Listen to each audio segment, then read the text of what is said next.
Hello students, welcome back to my channel. तो कैसे हैं आप सब। तो आपके लिए एक न्यू वीडियो लेके आ गई हूँ। क्लास 10th का हिस्ट्री का topic, print culture and the modern world. बहुत बढ़िया टॉपिक है, बहुत इजी टॉपिक है। बहुत इंटरेस्टिंग वे से पढ़ेंगे हम, एज ए स्टोरी की तरह उसको लेके जाएंगे, जिससे आपको इंटरेस्ट भी आए पढ़ने में।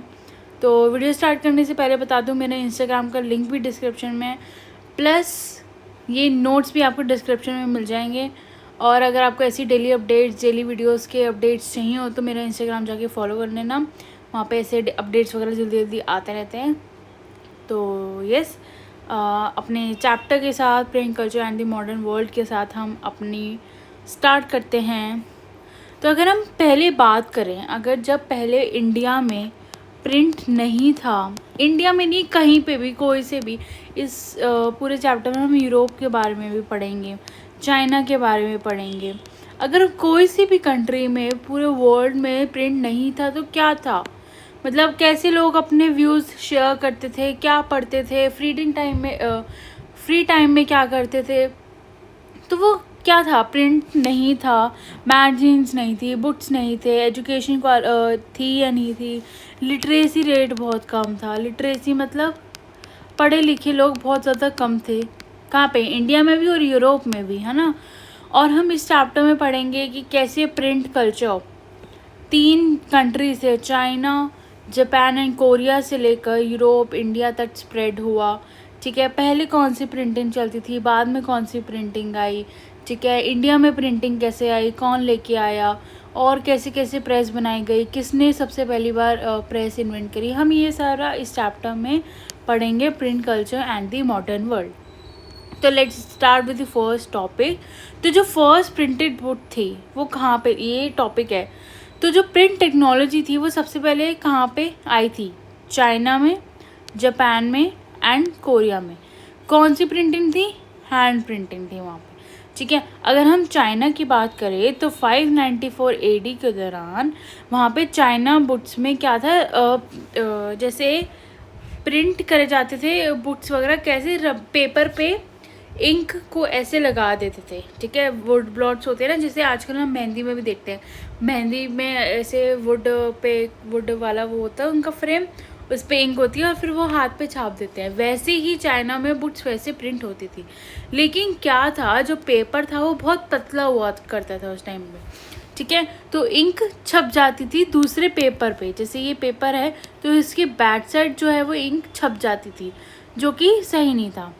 फिर आई हमारी अकॉर्डियन बुक्स, उन्होंने स्टार्ट किया। अकॉर्डियन बुक्स क्या होते हैं, जैसे ऐसे स्पाइरल बुक्स होती है ना, एक पेपर है, हमने उसको स्पाइरल, जैसे हम पंखा बनाते हैं, हमने वैसे फोल्ड कर दिया, तो वो होती थी अकॉर्डियन बुक्स, और उसको स्टिच कर दिया जाता था। तो पहले बुक्स ऐसे बनती थी।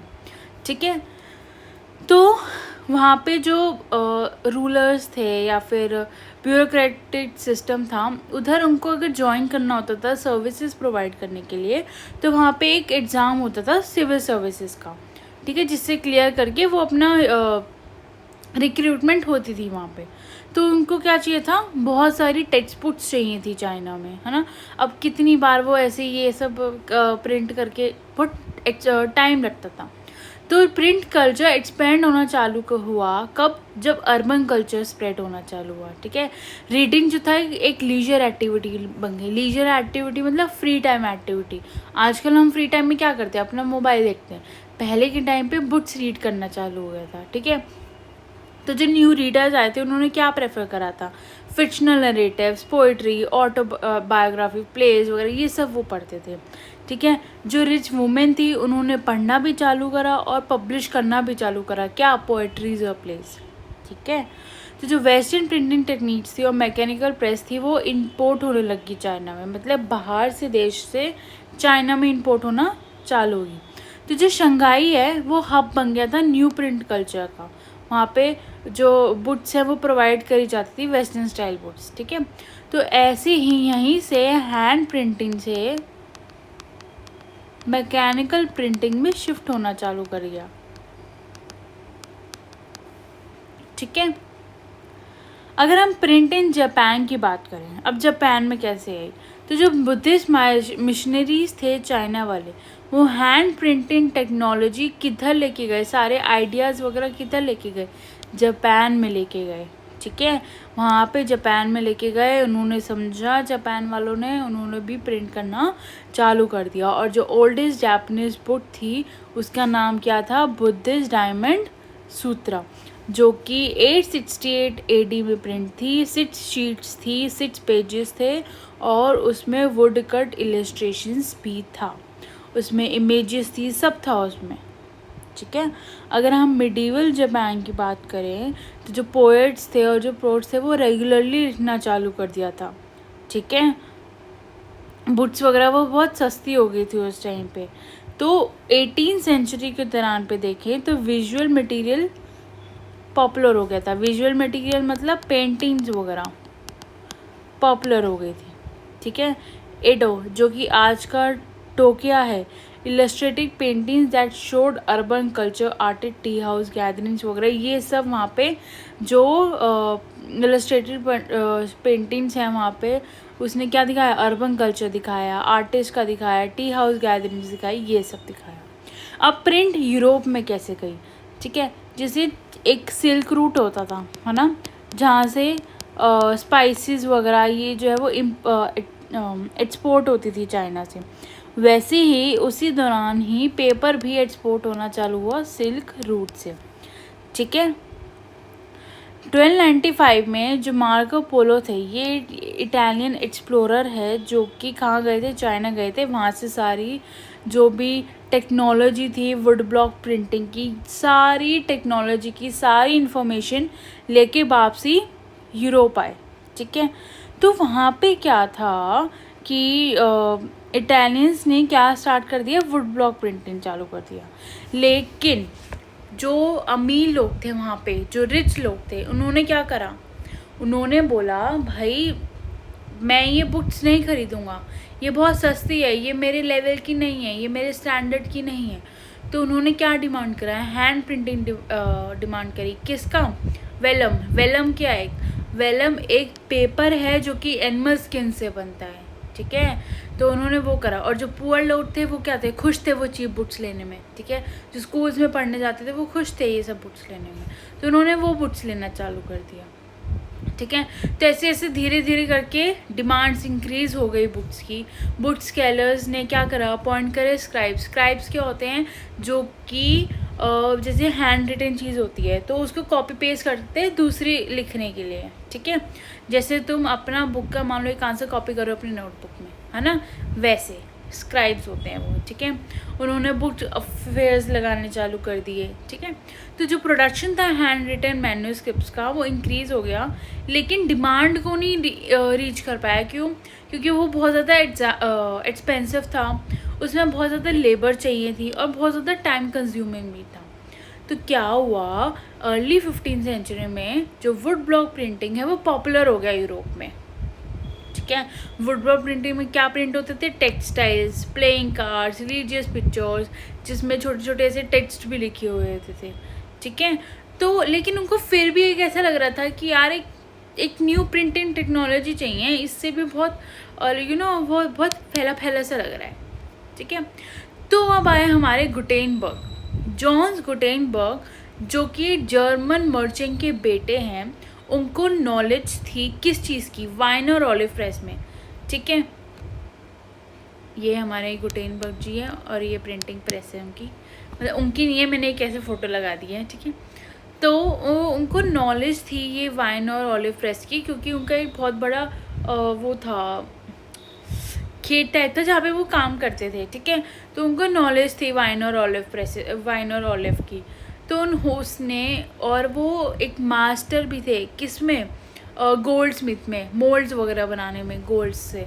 ठीक है, तो इन सब नॉलेजेस का यूज़ करके, ये सारी नॉलेज का यूज़ करके जॉन गुटेनबर्ग ने अपनी एक प्रेस बनाई, वाइन एंड ऑलिव प्रेस। ठीक है, उन्होंने फर्स्ट प्रिंटिंग प्रेस बनाई थी 1430s में, और 1448 तक इन्होंने परफेक्ट कर दिया था प्रिंटिंग सिस्टम। ठीक है, तो उसमें क्या था, उनकी प्रेस में क्या क्या यूज़ होता था, मूवेबल लेटर्स, ठीक है, इंक, प्रेस्ड पेपर, इन सब से ये मल्टीपल कॉपीज़ प्रिंट करते थे। तो उन्होंने फर्स्ट बुक जो थी अपनी बाइबल प्रिंट करी, 180 कॉपीज थी और ऑलमोस्ट 3 इयर्स में। और तुम्हें लगेगा यार एक बुक 3 साल में, तो इस टाइम पे ये 3 साल भी बहुत छोटा पीरियड था, ठीक है। तो वहाँ पे उनकी फर्स्ट बुक याद रखना, गुटेनबर्ग की बाइबल, 180 कॉपीज थी और 3 इयर्स लगे। अब 1450 से 1550 तक क्या स्प्रेड होना चालू हो गया? प्रिंट रेवोल्यूशन स्प्रेड होना चालू हो गया। ये प्रिंट रेवोल्यूशन क्या है भैया? ये प्रिंट रेवोल्यूशन है हैंड प्रिंटिंग से, हैंड प्रिंटिंग टेक्नोलॉजी से किस पे जाना? मैकेनिकल प्रिंटिंग पे, ठीक है। ये है print revolution. By the late 15th century 20 million books print हुई यूरोप में, और 16th सेंचुरी तक आते आते 200 मिलियन बुक्स प्रिंट हो गई, ठीक है। तो ये थी Gutenberg and the printing press. उनको नॉलेज, वो एक जर्मन मर्चेंट के बेटे थे, उनको नॉलेज थी वाइन की, ऑलिव प्रेस की, और एक मास्टर भी थे वो गोल्डस्मिथ में, जिनको उनको मोल्ड्स वगैरह बनाना आता था। तो उनने सब ये नॉलेज वगैरह यूज़ करके अपनी फर्स्ट प्रिंटिंग प्रेस बनाई 1430s में। 1448 तक उनका प्रिंटिंग सिस्टम परफेक्ट हो गया। उसमें movable letters, ink, press paper, ये सब थी। उनकी फर्स्ट बुक थी बाइबल, 180 कॉपीज़, 3 इयर्स लगे थे। और 1450 to 1550 प्रिंट रेवोल्यूशन स्टार्ट हो गया स्प्रेड होना, ठीक है। आया समझ में? आगे चलते हैं अब हम। Print revolution and its impact. Print revolution तो आया है, लेकिन उसके इम्पैक्ट क्या है? तो 3 मेजर इम्पैक्ट है इसके। अ न्यू रीडिंग पब्लिक, मतलब काफ़ी सारी पब्लिक ने बुक्स रीड करना चालू कर दिया। Second, religious debate and fear of print, मतलब लोगों को डर होना स्टार्ट हो गया। कैसा डर, वो हम आगे पढ़ेंगे। Last, print and dissent. अगर हम प्रिंट रेवोल्यूशन और उसके इम्पैक्ट की बात करें तो सबसे पहला है अ न्यू रीडिंग पब्लिक।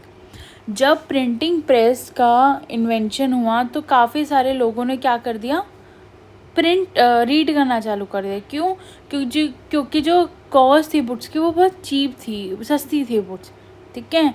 और जो लोग सुन नहीं पाते थे, सॉरी, जो लोग पढ़ नहीं पाते थे बुक्स को, जिनको नॉलेज नहीं थी, तो वो क्या करते थे? सुनते थे। जो भी बुक्स वगैरह पढ़ रहे होते उनको सुनते थे और वो बहुत खुश होते थे जो भी उस बुक में लिखा हुआ होता था। तो जो लिटरेसी रेट जो था 20th सेंचुरी तक, कहाँ पे? यूरोप में, वो बहुत ज़्यादा कम था, ठीक है। तो प्रिंटर्स ने सोचा कि हम ऐसा क्या पब्लिश करें कि सबके पास हमारी स्टोरीज जाए, वो अच्छे से पढ़ भी पाएँ, है ना। तो वो ऐसा क्या करें कि जिससे हमारी बुक्स की रीच बढ़े। तो उन्होंने क्या स्टार्ट करना पब्लिश कर दिया? बैलेड्स और फोर्टेल्स। बैलेड्स क्या होते हैं? एक सॉन्ग होते हैं, सॉन्ग, गाना, ठीक है। और फोर्टेल्स हो गया पुरानी ट्रेडिशनल कहानियाँ। ये सब उन्होंने पब्लिश करना चालू कर दिया, ठीक है। और ये जो बैलेड्स या फोर्टेल्स हैं वो कहाँ पे यूज़ होते थे? जब एक विलेज में जैसे सभा बिठा देते हैं, है ना, तो वहाँ पे ये सब गाया जाता था और पढ़ी जाती थी कहानियाँ। और परफॉर्म्ड इन टैवर्न्स इन टाउन्स। टैवर्न्स क्या होते हैं? जैसे फ्रेंड्स मीटअप करते हैं, वहाँ पे अल्कोहल होती है, खाना पीना होता है, बातचीत होती है, तो वो टैवर्न्स होता है, ठीक है। पार्टी शार्टी जैसी होती है। अब चलते हैं अपने नेक्स्ट टॉपिक पे, religious debate and fear of print. तो अभी तक प्रिंट नहीं था, ठीक है। लोगों को पता नहीं लग रहा था कि उनके आइडिया क्या है इस चीज़ में, बारे में क्या गलत है क्या सही है। लेकिन जब से प्रिंट कल्चर की ग्रोथ हुई तो वहाँ पे काफ़ी सारे आइडियाज़ इमर्ज हुए, डिबेट्स होने लगी, डिस्कशंस होने लगी। तो सबसे बड़ा यही डर था कि हम ये जो कंट्रोल कैसे करें, किसके ऊपर? जो ये प्रिंट हो रहा है और जो लोग पढ़ रहे हैं। क्यों? क्योंकि उनको ये था डर कि जो रिलीजियस अथॉरिटीज़ को ये डर था कि यार ये हमारे ट्रेडिशन के ऊपर, हमारे कस्टम के ऊपर कुछ गलत उंगली ना उठा दे, ठीक है। या जो हम गलत कर रहे हैं उसके ऊपर उंगली ना उठ जाए, ठीक है, उनके व्यूज़ आगे ना आ जाए। ऐसी आर्टिस्ट को क्या डर था? जो हमारा वैल्यूएबल लिटरेचर है, जो हमने लिखा है, वही हमारा कॉपी पेस्ट ना कर ले, वो हमारा सामान लेके कॉपी पेस्ट ना कर ले, जिससे कि जो हमारा व्यू था, जो हमारा आइडिया था, वो डिस्ट्रॉय ना हो जाए। ठीक है, ऐसा ही एक केस हुआ 1517 में। मार्टिन लूथर ने क्या लिखी, 95 थीसिस लिखी। किसको क्रिटिसाइज करते हुए, प्रैक्टिसेस और रिचुअल्स किसके, रोमन कैथोलिक चर्च के। ये हुई इनकी जो ये इन्होंने जो बुक लिखी थी वो बहुत ज़्यादा पॉपुलर हो गई, बहुत ज़्यादा बिकने लग गई, बहुत लोगों ने पढ़ा। तो इस चक्कर में क्या हो गया, बिगनिंग हो गई प्रोटेस्टेंट रिफॉर्मेशन की। प्रोटेस्टेंट रिफॉर्मेशन क्या है, रिफॉर्म्स मांग रहे थे वो। ठीक है, ये था प्रिंट एंड डिसेंट। डिसेंट मतलब क्या होता है, अपोजिंग आइडियाज। डिसेंट मतलब अपोजिंग आइडियाज़, मतलब मेरा आइडिया अलग है, तुम्हारा अलग है। ठीक है, तो प्रिंटिंग ने हेल्प करा जो रेगुलर लोग थे, ऑर्डिनरी लोग थे, उनको पढ़ने में, सोचने में और अपने आइडियाज़ को एक्सप्रेस करने में, है ना। तो ऐसे ही जो मेनकोइया थे, उन्होंने ये 16th सेंचुरी में माइलर थे, उन्होंने बुक्स वगैरह पढ़ना चालू करा और अपने खुद के आइडियाज़ थे, किसको लेकर, भगवान जी को लेकर या क्रिएशन को लेकर, वो एक्सप्रेस कर दिया। उन्होंने बहुत गलत बोला, कंट्रोवर्शियल बोला। तो इनके जो आइडियाज़ थे वो किससे डिफरेंट थे, जो कि रोमन कैथोलिक चर्च ने जो टीचिंग्स प्रोवाइड है उससे डिफरेंट थे। तो चर्च ने क्या कर दिया, इंक्विजिशन लगा दिया, मतलब कोर्ट में जाके पनिश करना। ठीक है, क्यों, क्योंकि उनके कंट्रोवर्शियल आइडियाज़ थे, अच्छे आइडियाज़ नहीं थे। तो मेनकोइया को 2 बार पनिश करा और लेटर एग्जीक्यूटेड। तो उसके बाद क्या करा, उन्होंने ये फैसला लिया, चर्च वालों ने, कि जो ऐसे रिलीजियस बुक है हम उनको बैन कर देंगे। तो उन्होंने क्या क्रिएट करा, इंडेक्स ऑफ प्रोहिबिटेड बुक्स 1558 में, जिसमें उन्होंने लिस्ट निकाली बुक्स की कि कौन सी रिलीजियस है, कौन से आइडियाज़ को इफेक्ट कर सकती है, और उनको बैन कर दिया। ठीक है, तो ये था प्रिंट एंड डिसेंट। हमने 3 पढ़े, न्यू रीडिंग पब्लिक, सेकंड था religious debate and fear of print, and third print and dissent. ठीक है, क्लियर है, आगे चलते हैं। नेक्स्ट टॉपिक है रीडिंग मैनिया। 17 और 18 सेंचुरीज़ में जो लिटरेसी रेट था यूरोप में वो बहुत ज़्यादा बढ़ गया। ठीक है, चर्चेज़ वगैरह ने स्कूल सेटअप कर दिए विलेजेस में, किसको एजुकेट करने के लिए, पेजेंट्स और आर्टिजन्स को। क्या हो गया, फिर लिटरेसी रेट बढ़ने लग गया, बुक्स की डिमांड ज़्यादा होने लगी। ठीक है, तो प्रोड्यूसर्स ने भी क्या करा, प्रिंटर्स ने भी स्टार्ट कर दी बुक्स को ज़्यादा प्रोड्यूस करने के लिए। हाँ, तो स्कूल्स वगैरह सेटअप वगैरह में प्रिंटर्स ने क्या कर दिया, काफ़ी सारी बुक्स को पब्लिश करना चालू कर दिया। अब न्यू फॉर्म्स आए लिटरेचर के, कितने, 4। कौन से, एल्मेनेट्स, ये देखो। ठीक है, बैलेड्स एंड फॉकटेल्स, चैप बुक्स और बिलियथिक ब्लू। एल्मेनेट्स क्या थे, रिचुअल कैलेंडर्स थे। ठीक है, बैलेड्स एंड फॉकटेल्स, बैलेड्स मैंने अभी बताया था आपको, जो हमारे सॉन्ग वगैरह थे वो, फॉकटेल्स हमारी ट्रेडिशनल कहानियाँ। चैप बुक्स क्या होते हैं, चैप बुक्स होते हैं छोटी साइज़ की पॉकेट साइज बुक्स, जो कि ट्रैवलर वगैरह में बेचते थे लोग, और बहुत सस्ते रेट में बेची जाती थी वो होती है चैप बुक्स। और नेक्स्ट है हमारा बिलियथिक ब्लू। ये सारी जो फॉर्म्स थी लिटरेचर की वो आई। साइंटिस्ट जो थे इज़ैक न्यूटन्स ने अपने आइडियाज़ एक्सप्रेस करना चालू हो गया, मतलब साइंटिफिक बुक्स भी आना चालू हो गई। ठीक है, तो ये था हमारा रीडिंग मैनिया। नेक्स्ट आता है हमारा tremble, therefore tyrants of the world. Tremble क्या होता है, ट्रेम्बल होता है हमारा, एक मिनट रुक जाओ, ट्रेम्बल होता है हमारा शेक विद फियर, और टायरेंट्स होता है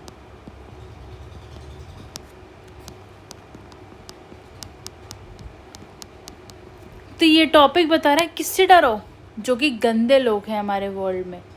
ठीक है, तो 18 सेंचुरी में काफ़ी लोगों ने बिलीव करा कि जो बुक्स है वो हमें क्या दे रही है, प्रोग्रेस दे रही है और एनलाइटमेंट दे रही है। ठीक है, तो और ये भी बोला, एक तो मेन सोर्स बोला कि ये प्रोग्रेस दे रही है।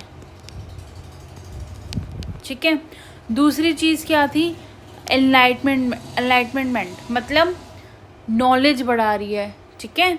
ये तो इसने बोला कि बुक्स जो है वो वर्ल्ड को चेंज कर रही है और फ्री कर रही है सोसाइटी को डिस्पोटिज्म पे, मतलब राजा के शासन से फ्री कर रही है और टायरनी से फ्री कर रही है, मतलब जो गंदे लोग हैं उनसे फ्री कर रही है, ठीक है। लोगों के make a society which will be ruled by reason and intellect, ठीक है। तो इसमें एक नाम आता है लुइस सेबेस्टियन मॉर्शियर, एक 18th सेंचुरी के फ्रेंच नॉवलिस्ट थे। उन्होंने क्या बोला, declare that printing press is the most powerful tool of progress and believe that public opinion could and the cruel rule. ये किसकी लाइन थी, लुइस सेबेस्टियन मॉर्शियर की, ठीक है। ये जो प्रिंटिंग प्रेस है पावरफुल टूल है किसके लिए, प्रोग्रेस के लिए, और ये जाना जाता है, बिलीव करा जाता है कि जो पब्लिक ओपिनियन है वो एक क्रूअल रूल को एंड कर सकता है, ठीक है। नेक्स्ट आता है printing culture and the French revolution. तो ये माना जाता है प्रिंट कल्चर की वजह से ही फ्रेंच रेवोल्यूशन हुआ। क्यों हुआ, 3 कंडीशंस दिया हमें। First, print popularized the ideas of the Enlightenment thinkers. Their writings provide a critical commentary on tradition, superstition and despotism.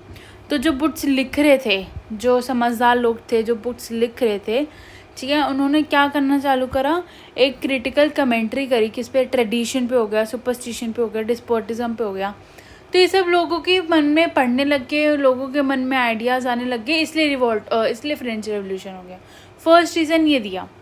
दूसरा रीज़न क्या दिया, एक न्यू कल्चर बना दिया प्रिंट ने, जहाँ पे डिस्कशन हो सकता है, डिबेट हो सकता है ना।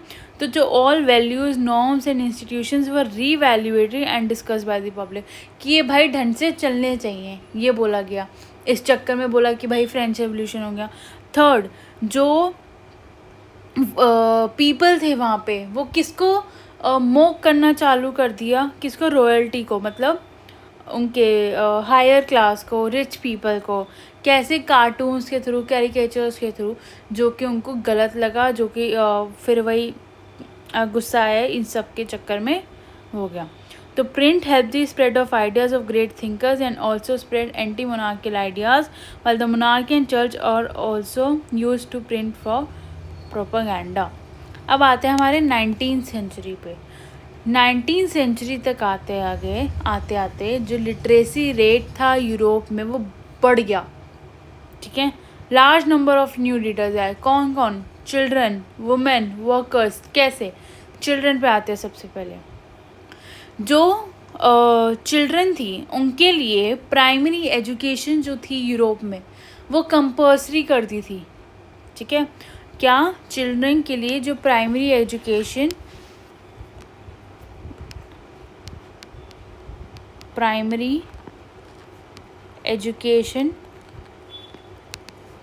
कंपल्सरी,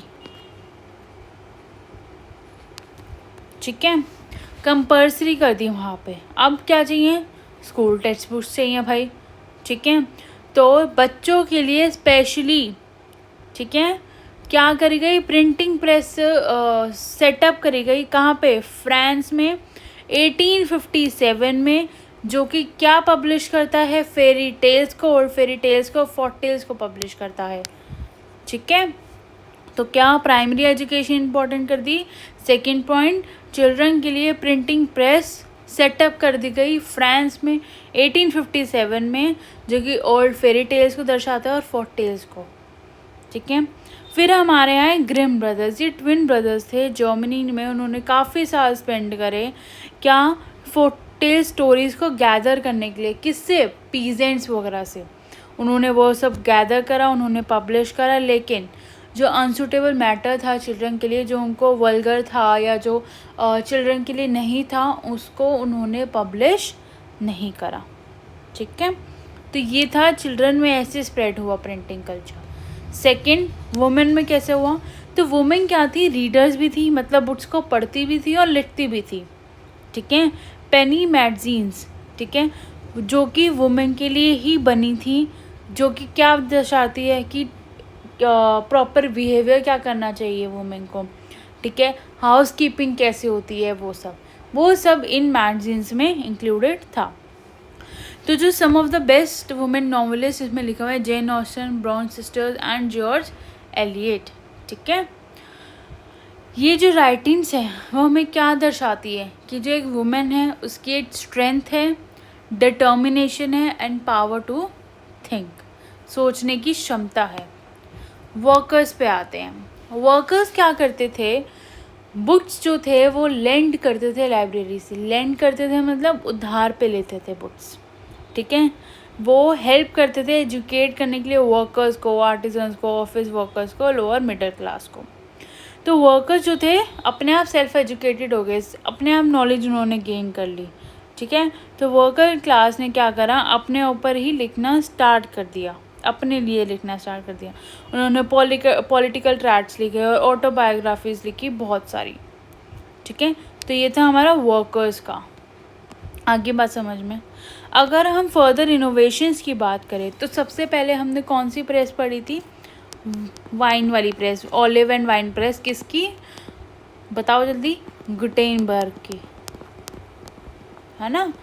अब हम नेक्स्ट पढ़ेंगे रिचर्ड एम होए, जिन्होंने क्या इन्वेंट करी थी, सिलेंड्रिकल प्रेस इन्वेंट करी थी। कब, 19th सेंचुरी में, जो कि 8000 शीट्स पर आवर में प्रिंट करती थी, जो कि बेसिकली किसके लिए यूज़ होती थी, न्यूज़पेपर्स के लिए यूज़ होती थी, ठीक है। तो Richard M Hoe invented a cylindrical press 19th century में, जो कि 8000 शीट्स प्रिंट करती थी एक आवर में, जो कि किसके लिए यूज़ होती थी, न्यूज़पेपर्स के लिए। लेटर आई ऑफसेट प्रेस, जो कि 6 कलर प्रिंट करती थी एक बारी में, ठीक है। और 20th सेंचुरी तक आते आते इलेक्ट्रिक मशीन्स आना लगी, जिसने प्रिंटिंग को फास्टर बना दिया। पेपर क्वालिटी जो थी वो अच्छी होगी और कलर एक्यूरेसी भी बहुत अच्छी हो गई। तो हमारी पे सबसे पहले आई ऑलिव वाली प्रेस, फिर उसके बाद हमारा आई सिलेंड्रिकल प्रेस, फिर उसके बाद आई हमारी offset press and then electrical वाली, ठीक है। तो ये था फर्दर इनोवेशंस।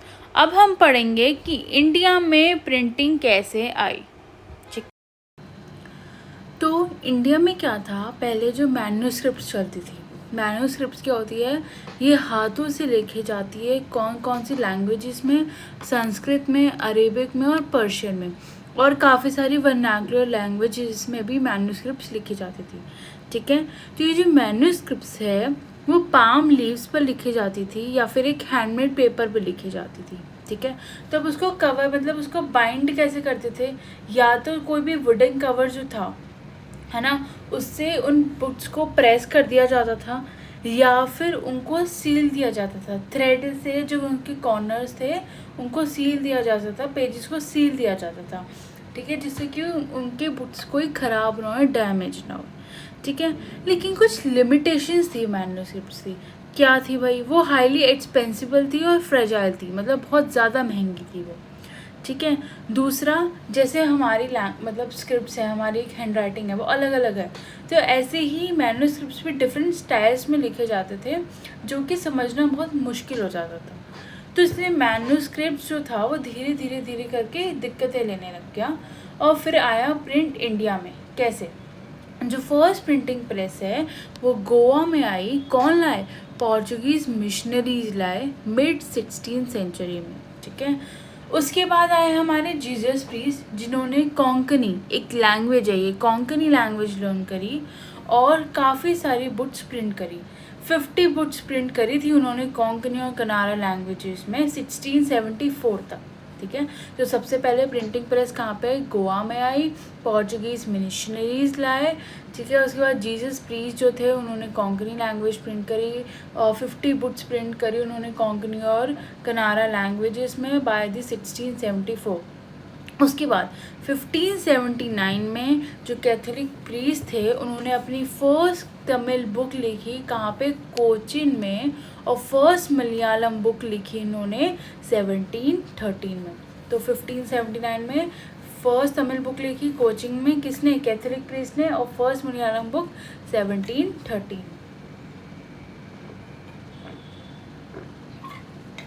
ठीक है।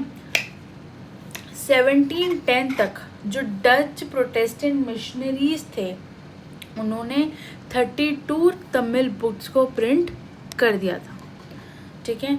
फिर हमारी आई famous English East India company.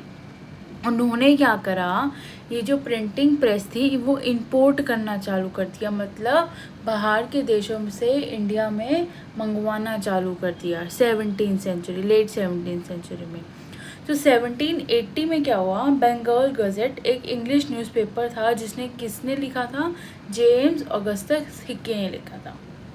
ठीक है, तो क्या करा उन्होंने, जब ये थोड़ा स्प्रेड होने लग गया, ये न्यूज़पेपर लोग पढ़ने लग गए, तो कुछ टाइम बाद उन्होंने गॉसिप लिखना चालू कर दिया। किसके बारे में, जो कंपनी के सीनियर ऑफिशियल्स थे उनके बारे में। तो जो गवर्नर जनरल थे वॉरेन हेस्टिंग्स, उन्होंने बोला ये क्या कर रहे हो तुम, उनको प्रोसिक्यूट कर दिया, उनको गलत ठहरा दिया, ये तुम नहीं कर सकते, ये तुम्हें अलाउड नहीं है। ठीक है, तो क्या हुआ, बाय द एंड ऑफ 18वीं सेंचुरी इंडिया ने अपना खुद का न्यूज़पेपर पब्लिश करना चालू कर दिया, और जो फर्स्ट न्यूज़पेपर है इंडिया का वो बंगाल गज़ेट ही था। लेकिन किसने लिखा था, कौन लाया था, मतलब गंगाधर भट्टाचार्य जी लाए थे, जो कि राजा राम मोहन जी के रॉय जी के क्लोज थे। ठीक है, तो पहला न्यूज़पेपर इंडिया में कौन लाया था, इंडियन, गंगाधर भट्टाचार्य। ठीक है, और कौन सा था, बंगाल गैजेट। अगर हम रिलीजियस रिफॉर्म्स और पब्लिक डिबेट्स की बात करें, 19वीं सेंचुरी में काफ़ी सारे नए रिलीजियस आइडियाज़ आने चालू हो गए, उस पर डिस्कशंस वगैरह चालू हो गई। ठीक है, तो काफ़ी जो प्रैक्टिसेस उस टाइम पे चलती थी, जैसे कि विडो इमोलेशन, मतलब सती सिस्टम। सती सिस्टम क्या होता है, जब मान लो अगर हस्बैंड की डेथ हो गई है ना, तो वाइफ को भी उनके साथ ही जला दिया जाता था। ठीक है, मोनोथीज़म मतलब एक ही गॉड में बिलीव करना है, बिलीव इन वन गॉड। ठीक है, ब्राह्मिकल प्रीस्टहुड मतलब कि जो ब्राह्मण ही है ना वही रिलीजियस प्रैक्टिसेस करेंगे, वही पूजा पाठ करेंगे बस। और आइडोलेट्री मतलब इसका मतलब ये होता है जो स्टैचूज वगैरह को वर्शिप करना। ठीक है, तो ये सब जो प्रैक्टिसेस थी, ये सब जो हो रहा था, उनके खिलाफ काफ़ी सारी कंट्रोवर्सीज वगैरह होने लग गया। तो न्यूज़पेपर्स में ट्रैक्ट्स वगैरह प्रिंटेड होना चालू हो गया, जिससे कि न्यू आइडियाज़ आए और लोगों को डिबेट करने का हुआ। उसमें राजा राम मोहन जी रॉय जी ने लिखा था संवाद कॉमेडी 1821 में। ठीक है, किसके ऊपर, सती सिस्टम वगैरह के ऊपर इन सब ने लिखा था। लेकिन जो हिंदू ऑर्थोडॉक्सी मतलब जो कि इन प्रैक्टिसेस को सही मानते थे, जो बोल रहे थे कि यार तुम इसके खिलाफ लिख के, इन सब सारी प्रैक्टिसेस के खिलाफ लिख के तुम हमारी कंट्री के ट्रेडिशंस वगैरह को र्यूम कर दोगे। तो जो हिंदू ऑर्थोडॉक्सी थे उन्होंने उसके अगेंस्ट में राजा राम मोहन रॉय जी के बुक के अगेंस्ट में कौन सी लिखी, समाचार चंद्रिका लिखी। किनके आइडियाज अपोज करने के लिए, राजा राम मोहन जी को के आइडियाज़ को अपोज करने के लिए। 1822 तक 2 पर्शियन न्यूज़पेपर आए, जामे जहांनामा और शामसुल अखबार, और एक गुजराती न्यूज़पेपर आया, बॉम्बे समाचार। अब तुम बोलोगे ये तो गुजराती न्यूज़पेपर है, ये बॉम्बे क्यों आया, भाई पहले एक ही थे, ये सब सारे अलग नहीं हुए थे तब तक। ठीक है, तो ये था हमारा religious reforms and public debates. अब आया मुस्लिम्स में डर। मुस्लिम को क्या डर था कि ये जो हमारे पर्शियन लोग हैं ना वो हमें उसमें ट्रांसलेट करा लेंगे।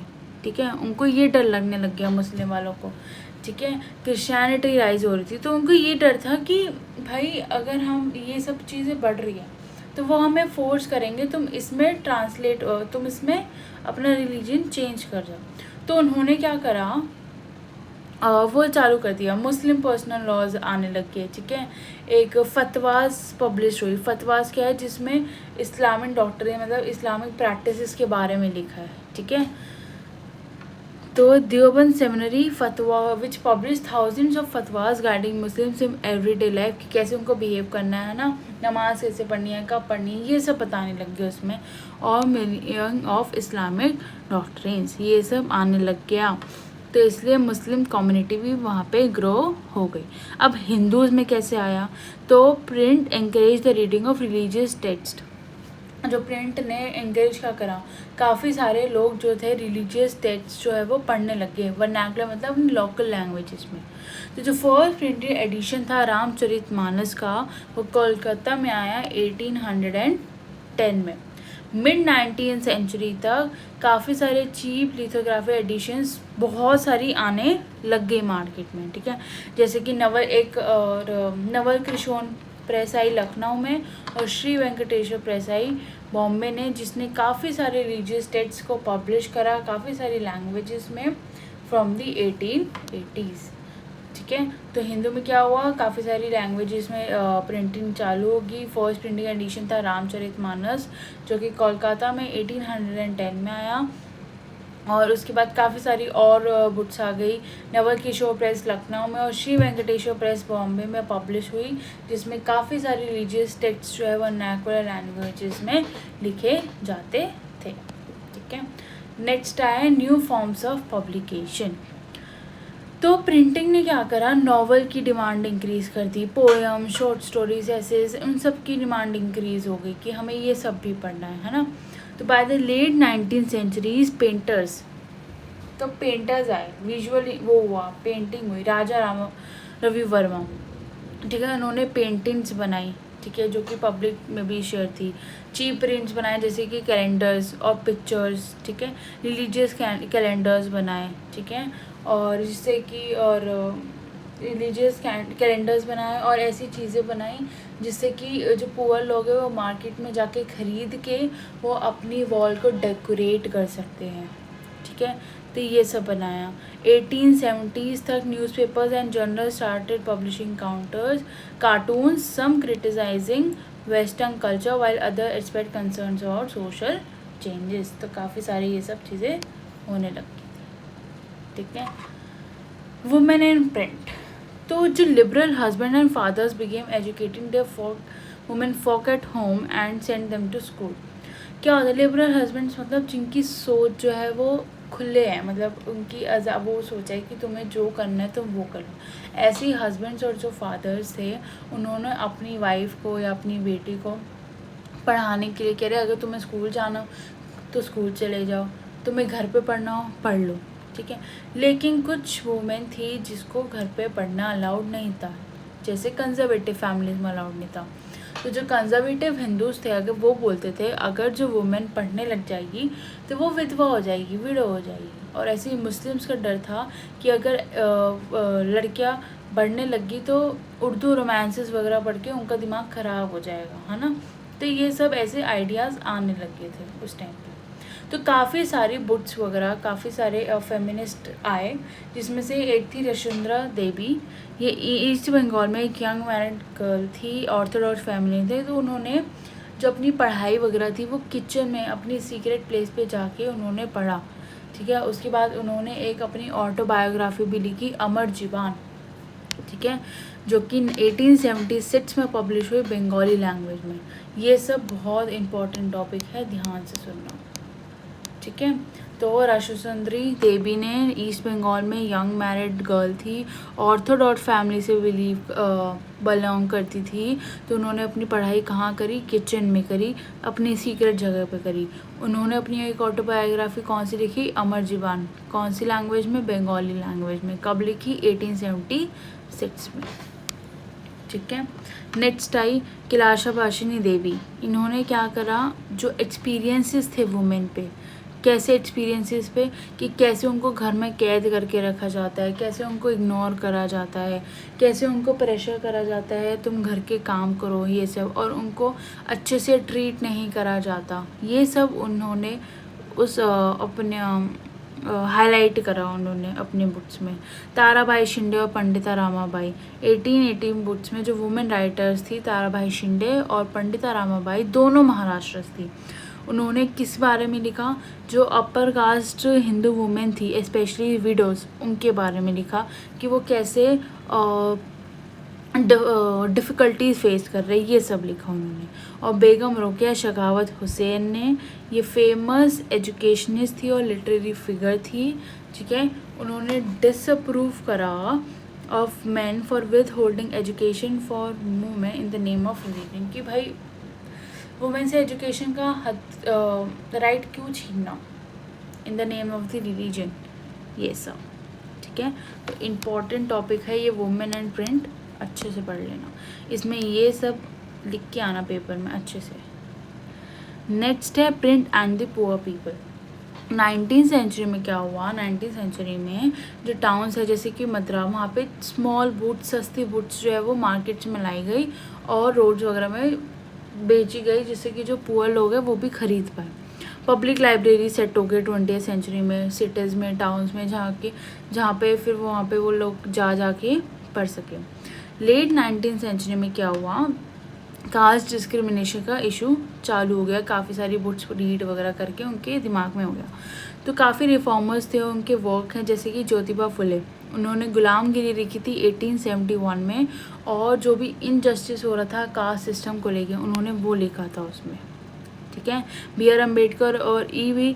रामास्वामी जी ने लिखा था कास्टिज्म के अगेंस्ट। काशिबा ने लिखा था, एक कानपुर मिल वर्कर है, इन्होंने लिखा था छोटे और बड़े का सवाल, लिखा था 1938 में। और सुदर्शन चक्र सच्ची कविताएं, ये लिखा था उन्होंने, ठीक है। तो ये सब उन्होंने लिखा था। ज्योतिबा फुले ने गुलामगिरी, B.R. अम्बेडकर, E.V. रामास्वामी ने कास्टिज्म के अगेंस्ट लिखा था, और काशिबा बाबा ने छोटे और बड़े का सवाल, ये सब इन्होंने लिखा था। 1930 में जो कॉटन मिल वर्कर्स थे बेंगलोर में, उन्होंने लाइब्रेरी सेटअप करनी चालू करी उनको खुद को एजुकेट करने में, जो कि किससे इंस्पायर थे, वर्कर्स से जो कि बॉम्बे में थे, ठीक है। Social reformers supported these libraries, social reformers ने इन लाइब्रेरीज को कैसे प्रमोट करा, सपोर्ट करा, रिड्यूस ड्रिंकिंग, लिटरेसी बढ़ा के और नेशनलिस्ट आइडियाज़ को बढ़ा के। अब आता है हमारा last topic, print and censorship. तो 1798 से पहले ब्रिटिश कॉलोनियल स्टेट में फोकस ही नहीं करा कि सेंसर करना है न्यूज़पेपर पे। सेंसर करना है मतलब कि तुम ये चीज़ पब्लिश नहीं कर सकते, ये तुम प्रिंट नहीं कर सकते, इस टॉपिक के बारे में नहीं बोल सकते, तो तुम्हें ये अलाउड नहीं है। ऐसे कुछ था ही नहीं 1798 से पहले। लेकिन 1820s में जब कलकत्ता सुप्रीम कोर्ट में रूल्स को क्रिएट करा प्रेस फ्रीडम को बढ़ा के, तो 1835 में जो गवर्नर जनरल थे लॉ विलियम बेंटिक, उनको काफ़ी सारी request I English editors of English and Indian newspaper से, तो उन्होंने डिसाइड करा कि हम प्रेस लॉज को चेंज करेंगे, ठीक है। अब आए थॉमस मैकॉलस, इन्होंने क्या करा, न्यू रूल्स बनाए that allowed newspapers greater freedom similar to earlier time. जैसे पहले न्यूज़पेपर्स के पास फ्रीडम थी वैसे ही अब दे दी गई थी उनको। लेकिन 1857 रिवॉल्ट के बाद जो ब्रिटिश थी वो स्ट्रिक्ट होती गई प्रेस को लेके, ठीक है। काफ़ी सारे क्योंकि काफ़ी सारे न्यूज़पेपर जो थे वो नेशनलिज्म का आइडिया फैलाते थे, तो उनको ये डर था भाई ये देशभक्ति पे उतर आएंगे तो हम कहाँ जाएंगे ब्रिटिशर्स। तो 1878 में वर्नाक्युलर प्रेस एक्ट पास हुआ। This law gave the British government the power to censor Indian language newspaper specially their reports and opinions. मतलब ब्रिटिश गवर्नमेंट के पास पावर आ गई कि वो इंडियन लैंग्वेज न्यूज़पेपर्स को सेंसर कर सकें और रिपोर्ट्स और ओपिनियंस को सेंसर कर सके। कौन सा एक्ट, वर्नाक्युलर प्रेस एक्ट 1878। फिर nationalist newspaper, despite strict rules many newspaper grew and exposed British misrule inspiring nationalist movement. Strict rules होने के बाद काफ़ी सारे न्यूज़पेपर ग्रू और एक्सपोज करा ब्रिटिश का जो भी मिसरूल कर रहे थे वो इंडिया में, और इंस्पायर क्या करा, नेशनलिस्ट मूवमेंट्स को। बाल गंगाधर तिलक के केस में 1907 में उनका न्यूज़पेपर केसरी था, उन्होंने लिखा जो कि पंजाब में अनजस्ट डिपोर्टेशन हो रहा था, ठीक है, ये सब के बारे में लिखा, तो उनको जेल में डाल दिया गया 1908 में, जिससे कि बहुत ज़्यादा प्रोटेस्ट हुआ कि इनको निकालो, वो हमारा सपोर्ट कर रहे, तुमने इनको जेल में क्यों डाला, ये सब, तो उनको जेल में रखा गया था। लेकिन बाद में ठीक है। तो ये था तुम्हारा chapter print culture and the modern world. I hope आपको ये वीडियो अच्छी लगी हो, आपको चैप्टर अच्छे से समझ में आया हो, और अगर आया हो तो प्लीज़ इस वीडियो को लाइक कर देना, शेयर कर देना और अपने फ्रेंड्स के साथ शेयर कर देना। तो यस, मिलते हैं नेक्स्ट वीडियो में, तब तक अच्छे से पढ़ाई करो, अच्छे से नोट्स बनाओ। तो या टाटा बाय बाय।